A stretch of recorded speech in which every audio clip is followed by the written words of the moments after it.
Hi everyone, welcome to my YouTube channel. आज हम scalp का पढ़ेंगे, स्काल्प की एक्सटेंड और इसकी लेयर्स के बारे में। ठीक है, तो बेसिकली स्काल्प होता क्या है? It is a soft tissue covering the cranial wall from the scalp. जो सॉफ्ट टिश्यूज़ हैं क्रेनियल वॉल को कवर कर रहे होते हैं वो होते हैं स्काल्प, वो बनाते हैं स्काल्प। अब ये देखिए मेरे पास ये स्कल है। ठीक है, ये जो ऊपर वाला पार्ट है ना, दिस वन, ये जो अगर मैं रिमूव भी करके दिखाऊं आपको, दिस ये वाला पार्ट, ये है क्रेनियल वॉल्ट। ठीक है, तो इस क्रेनियल वॉल्ट को जो सॉफ्ट टिश्यूज़ ऊपर से कवर करते हैं वो होते हैं स्काल्प, उनको कहते हैं स्काल्प। तो हम अब इसका देखते हैं एक्सटेंड क्या है स्काल्प का। तो एंटीरियरली ये एक्सटेंड करता है सुप्रा ऑर्बिटल मार्जिन्स तक। कहाँ तक एक्सटेंड करता है? सुप्रा ऑर्बिटल मार्जिन्स तक। ये देखिए, ये ऑर्बिट्स हैं, ये वाली लाइन है ना, this is supra orbital margins, ये सुप्रा ऑर्बिटल मार्जिन्स। तो ये जो है स्काल्प ये एक्सटेंड करता है यहाँ तक। ठीक है, यहाँ तक सुप्रा ऑर्बिटल मार्जिन्स तक एंटीरियरली एक्सटेंड कर रहा है। पोस्टीरियरली कहाँ तक एक्सटेंड कर रहा है? एक्सटर्नल ऑसिपिटल प्रोट्यूबरेंस और सुपीरियर न्यूकल लाइन तक। ये देखिए, अगर हम बैक साइड देखें हेड की, तो ये जो प्रोट्यूबरेंस है इसे कहते हैं एक्सटर्नल ऑसिपिटल प्रोट्यूबरेंस। भी इतना अच्छा मॉडल नहीं है, तो इसमें जो सुपीरियर न्यूकल लाइन होती है इसकी साइड पर इतनी अच्छी नज़र नहीं आ रही, तो अगर मैं ड्रॉ करूँ, यहाँ पे होती है superior nuchal line external occipital protuberance के साइड्स पे। तो ये जो स्काल्प है पीछे कहाँ तक एक्सटेंड कर रहा है? पोस्टीरियरली एक्सटर्नल ऑसिपिटल प्रोट्यूबरेंस और साइड पे सुपीरियर न्यूकल लाइन में।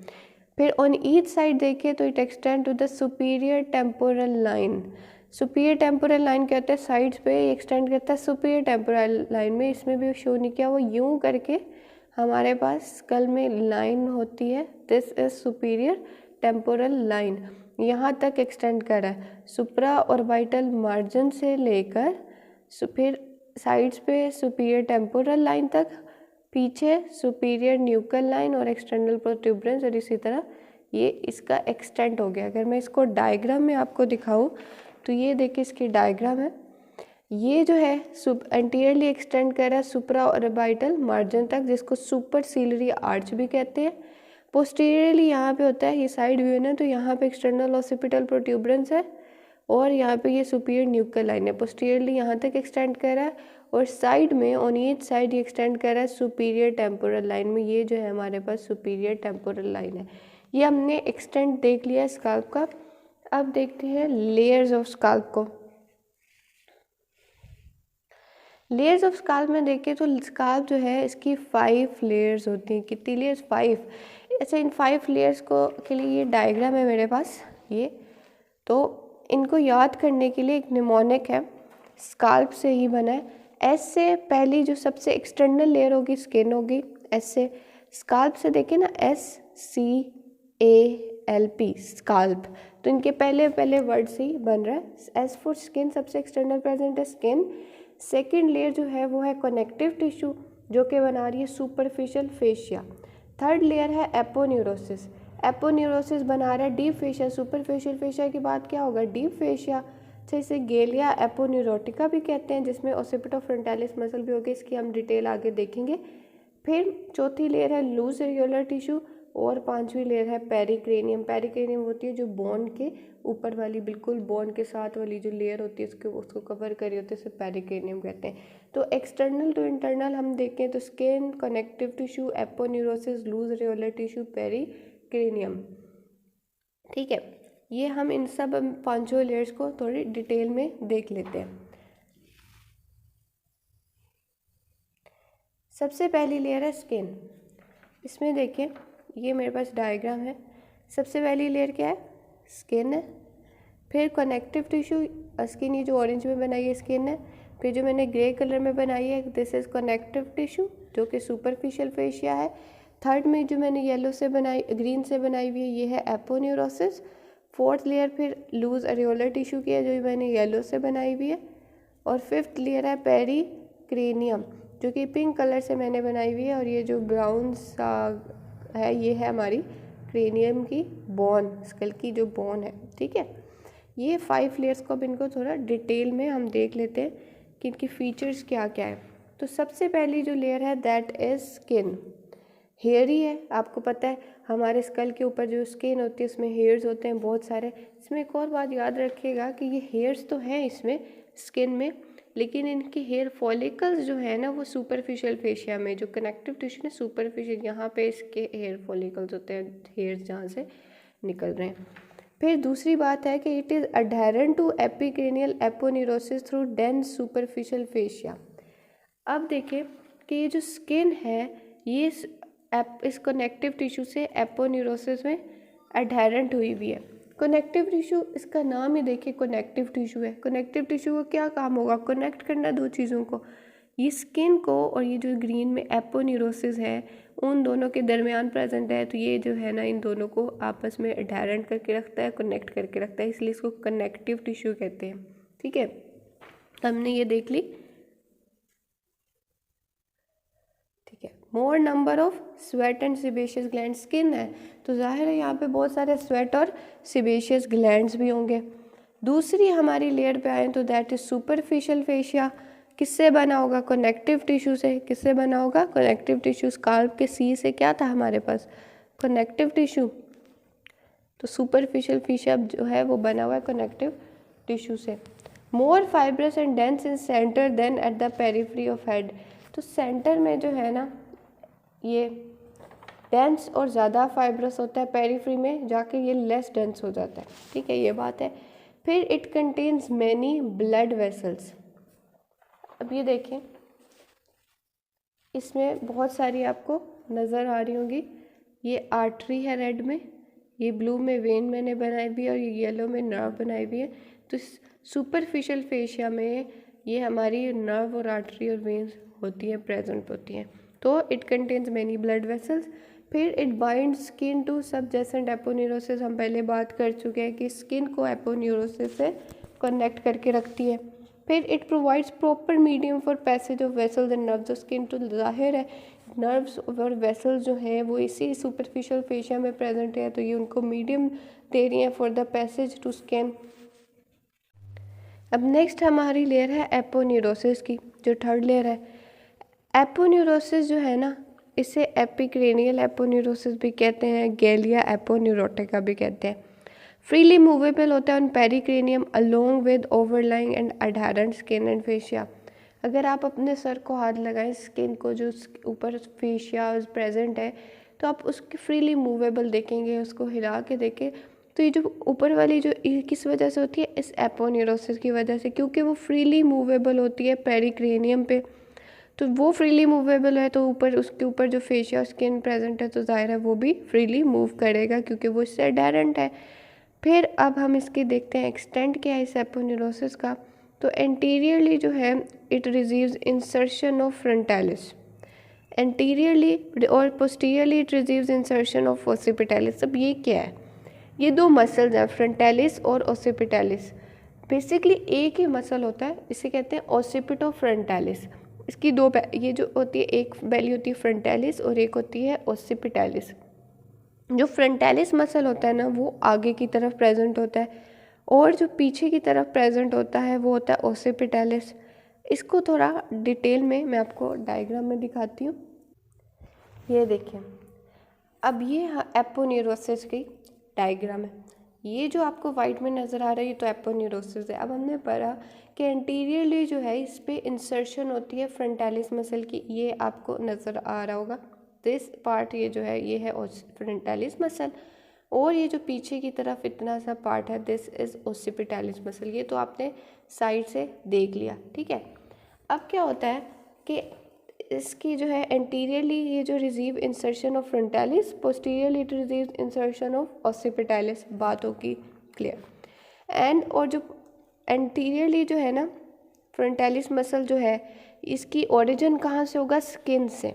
ठीक है, एंटीरियरली स्किन से ओरिजिन होगा, जबकि जो ओसिपिटैलिस मसल है ना इसका ओरिजिन होता है एक्सटर्नल ओसिपिटल प्रोट्यूबरेंस और सुपीरियर न्यूकल लाइन से, और फिर वो जाके इंसर्शन देता है एपोन्यूरोसिस पे। ठीक है, occipitalis is attached to external occipital protuberance and superior nuchal line in between occipitalis. ये एपोन्यूरोसिस की बात है। अब ये क्या कहना चाह रहे हैं इसका मैं आपको समझाती हूँ कि ये देखें ये फ्रंट व्यू है, पोस्टीरियर व्यू है। आगे की तरफ हमने पढ़ा है कि फ्रंटल बेलीज होंगी। तो ये देखें, ये स्किन से इस मसल का ओरिजिन है, इंसर्शन एपोन्यूरोसिस पे है। दरमियान में ये आधा जो है ना आपस में जुड़ा हुआ है, यहाँ से सेपरेट हो गया। ये जो ग्रे में ये एपोन्यूरोसिस है, ठीक है। पोस्टीरियरली देखें तो ये ऑसिपिटल बेली है, ऑसिपिटल मसल की। इसकी जो दो बेलीज हैं ये देखें ओरिजिन हो रहा है इसका lateral 2/3 of superior nuchal line में, फिर जाके इंसर्शन हो रहा है एपोन्यूरोसिस में। ऑन ईच साइड क्या है कि aponeurosis is attached to superior temporal line. Side पे क्या होती है, यहाँ पे सुपीरियर टेम्पोरल लाइन, तो इसका यहाँ पे जाके साइड्स पे सुपीरियर टेम्पोरल लाइन। लेकिन सुपीरियर टेम्पोरल लाइन से जो है ये एक एक्सटेंशन देती है। Aponeurosis sounds down the superior temporal line, a thin expansion which passes over the temporal fascia and is attached to zygomatic arch। ये तो भी हम पढ़ रहे थे स्काल्प की, तो मैंने आपको बताया था कि ये जो साइड पे है ये होती है superior temporal line, superior temporal line से, और ये होती है zygomatic arch. Superior temporal line से जाइगोमेटिक आर्च तक का जो पार्ट है इसे कहते हैं टेम्पोरल रीजन।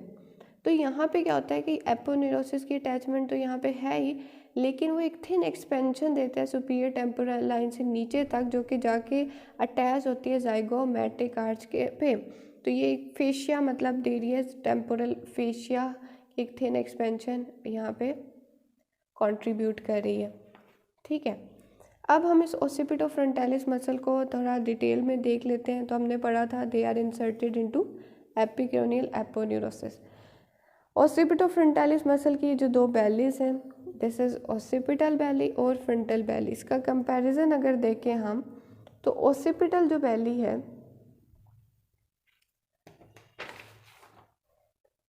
ये वाली, it is small and separate. Small है और आपस में जुड़ी हुई नहीं है, सेपरेट है। देखिए इसके दरमियान में एपोन्यूरोसिस है, दोनों आपस में जुड़े हुए नहीं है। जबकि जो फ्रंटालिस मसल है ना, इट इज़ लॉन्गर, वाइडर और partly united in median plane. देखिए लंबी भी है, वाइडर भी है और आपस में इस पार्टली जो है यहाँ पे यूनाइटेड भी है इन द मीडियन प्लेन।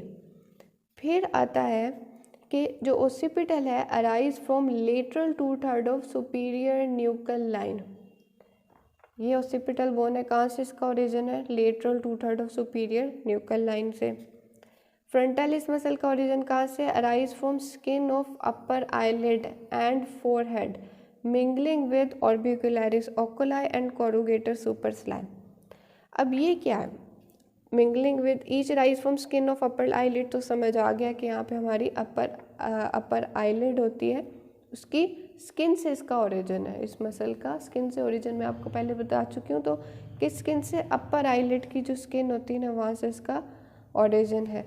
लेकिन फोरहेड में जो ये है मिंगल भी करता है विद ऑर्बिकुलरिस ओकुलाई और कोरुगेटर सुपरस्लाई। ये दोनों जो है मसल्स हैं आई के, जैसे ऑर्बिकुलरिस ओकुलाई जो है ये यूँ सराउंड कर रहा होता है मसल को, और ये कोरुगेटर सुपरस्लाई भी मसल होता है, तो ये जो है इनके साथ मिंगल भी कर रहा होता है इनके फाइबर्स के साथ। अच्छा, ओसिपिटल जो पार्ट है it is supplied by posterior auricular branch of facial nerve, जबकि फ्रंटल मसल है that is supplied by temporal branch of facial nerve, ठीक है। इसकी नर्व सप्लाई होगी। एक और बात इसमें एपोन्यूरोसिस में है कि एपिक्रेनियल एपोन्यूरोसिस जो है ना, उसमें जो फ्रंटालिस मसल है वो रेस करता है आईब्रोज, और इसकी वजह से जो है हॉरिजॉन्टल रिंकल्स पड़ते हैं स्किन ऑफ फोरहेड में। आपने देखा होगा अगर आप अपनी आईब्रोज को रेस करके देखो तो फोरहेड पे हॉरिजॉन्टल से रिंकल्स बनेंगे। वो किस वजह से है, वो इस ओसिपिटलिस फ्रंटालिस मसल की वजह से है। और first 3 layers of scalp are called surgical layers of scalp, जिसको स्काल्प प्रॉपर भी कहते हैं। तो अभी हमने 3 लेयर्स पढ़ चुके हैं, स्किन सबसे बाहर वाली, फिर कनेक्टिव टिश्यू से बना सुपरफिशियल फेशिया, थर्ड पे हमने पढ़ी एपोन्यूरोसिस। ये जो बाहर वाली 3 लेयर्स हैं इनको सर्जिकल लेयर्स ऑफ स्काल्प भी कहते हैं और स्काल्प प्रॉपर भी कहते हैं। अब चौथी जो हमारी लेयर है एपोन्यूरोसिस के नीचे वाली, वो है लूज एरियोलर टिश्यू, ठीक है। ये जो है देखें आप, स्किन थी, कनेक्टिव टिश्यू, एपोन्यूरोसिस से नीचे चौथी कौन सी लेयर है, लूज एरियोलर टिश्यू, जो मैंने पिंक में ड्रॉ की हुई। अब इसमें आप देखें, ये जो आप अगर देखो, ये जो ब्लू सा क्या है, क्रेनियम के अंदर जो वेन्स होती हैं उनको कहती हैं इंट्राक्रेनियल वीनस साइनसेस। ये जो ब्लू में है अंदर, क्रेनियम के अंदर वाली साइड पे इंट्राक्रेनियल वीनस साइनसेस, और ये जो कनेक्टिव टिश्यू में मैंने आपको बताई थी कि इसमें वेन्स होती हैं, क्योंकि ये क्रेनियम से बाहर हैं तो इन्हें कहते हैं एक्स्ट्रा क्रेनियल वेन्स। ये जो है ना, ये जो ब्लू से मैंने ड्रॉ किया, ये है एमिसरी वेन्स। एमिसरी वेन्स क्या करती हैं, एक्स्ट्रा क्रेनियल वेन्स को इंट्राक्रेनियल वीनस साइनसेस से ज्वाइन करती है।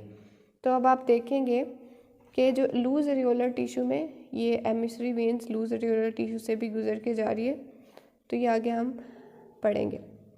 तो ये लिखा हुआ है, it gives passage to emissary veins which connect extra cranial veins to intracranial venous sinuses. ठीक है, लूज एरियोलर टिश्यू जो है एंटीरियरली एक्सटेंड करता है into eyelids because frontalis muscle has no bony attachment.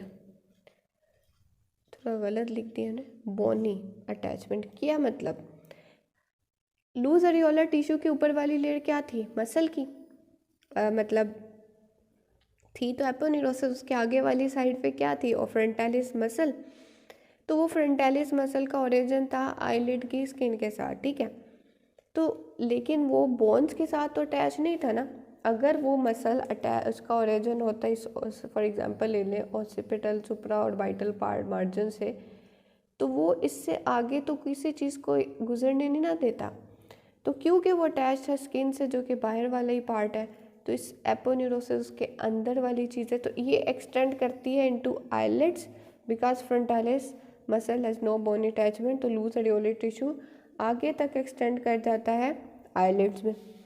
Posteriorly it extends to highest and superior nuchal lines. तो वही बात है, पोस्टीरियर यहाँ पे सुपीरियर न्यूकल लाइन और हायर न्यूकल लाइन होती है, वहाँ तक एक्सटेंड कर रहा है। ऑन ईच साइड ये एक्सटेंड कर रहा है। सुपीरियर टेम्पोरल लाइन में हम पहले भी बहुत बार बात कर चुके हैं। अब आखिरी लेयर है फिफ्थ लेयर, दैट इज़ पेरिक्रेनियम। ठीक है, पेरिक्रेनियम कौन सी लेयर होती है, जो क्रेनियम को कवर कर रही है, बोन के ऊपर जो पड़ी होगी। It is loosely attach to bones. पहली बात तो यह है कि बोन्स के साथ ये लूजली अटैच्ड है, बिल्कुल अडहेरेंट नहीं है। But it is firmly adherent to their sutures where sutural ligaments bind cranium to endocrinium। क्या कहना चाह रहे हैं, देखिए ये हमारी बोन है। ठीक है, ये जो इसका बाहर वाला पार्ट, इसे कहते हैं हम पेरिक्रेनियम वाला पार्ट। ठीक है, पेरिक्रेनियम। और ये जो अंदर वाला पार्ट है इसे कहेंगे एंडोक्रेनियम। ठीक है, अब ये जो दो बोन्स हैं, फॉर एग्जांपल ये दो सेपरेट बोन्स हैं जो कि जुड़ी हुई हैं सूचर से। सूचर क्या होता है, दो बोन्स को ज्वाइन कर रहा है ना। तो यहाँ पे होता है प्रेजेंट सूचरल लिगामेंट, जो इसको ज्वाइन करके रखता है पेरिक्रेनियम को एंडोक्रेनियम से। ठीक है, सूचर की मदद से। तो ये जो पेरिक्रेनियम की लेयर थी ना, यूं फॉर एग्जांपल ये पेरिक्रेनियम है, बाकी साइड्स पे तो ये लूजली अटैच्ड है बोन के साथ, लेकिन सूचर वाली जगह पे ये firmly अटैच हो जाती है। ठीक है, यही बात लिखी है कि it is loosely attach to bone but firmly adherent to their sutures, जहाँ पे sutural ligaments bind pericranium to endocranium. समझ आ गई ना बात। यहाँ भी देख लेते हैं, ये हमारी जो है पिंक वाली, दिस इज़ पेरिक्रेनियम। ये बोन्स यहाँ पे जुड़ी हुई हैं सूचर से, तो यहाँ पे यहाँ वाला जो पार्ट होगा ना पेरिक्रेनियम का, ये firmly adherent होगा इस बोन से, जबकि बाकी पार्ट में ये लूजली अटैच्ड होगा। यहाँ पे हमारे स्काल्प की जो लेयर्स है ना वो कंप्लीट होती हैं। इसी के साथ हम छोटा सा टॉपिक है सुपरफिशियल टेम्पोरल रीजन की लेयर्स का, उसको भी देख लेते हैं। तो सुपरफिशियल टेम्पोरल रीजन जो है कौन सा रीजन था, ये हमारे पास सुपीरियर टेम्पोरल लाइन है, ये जाइगोमेट्रिक रेट। इसके इतना जो ये वाला जो पार्ट है इसे कहते हैं superior temporal region, superficial temporal region. इधर कितनी लेयर्स होती हैं, इधर 6 लेयर्स होती हैं। ठीक है, area between superior temporal line and zygomatic arch क्या है, सुपरफिशियल टेम्पोरल रीजन हमने देख लिया। 6 लेयर्स होती हैं। सबसे बाहर वाली लेयर स्किन, उससे अंदर वाली लेयर सुपरफिशियल फेशिया, फिर जहाँ पे हमारा वो एपोन्यूरोसिस है ना स्काल्प में, हमने देखा था कि उसका एपोन्यूरोसिस का एक थिन एक्सपेंशन जो है वो दे रही थी इनटू सुपरफिशियल टेम्पोरल रीजन में। तो वो एक्सपेंशन जो है वो इधर थर्ड नंबर पे प्रेजेंट होगी। उसके बाद होगा टेम्पोरल फेशिया, फिर यहाँ पे हमारे पास होगा टेम्पोरलिस मसल, और पांचवें सबसे अंदर वाली लेयर होगी पेरिकिनियम जो बोन को कवर कर रही होगी। तो ये 6 लेयर्स भी आपको याद कर लेनी है। उम्मीद है आपको सब अच्छे से समझ आ गया होगा। अगर कोई क्वेरी है तो आप कमेंट सेक्शन में मुझसे पूछ सकते हैं। अगर आपको वीडियो पसंद आई है तो प्लीज़ लाइक करें, सब्सक्राइब करें और अपने दोस्तों के साथ शेयर भी करें। Thank you so much.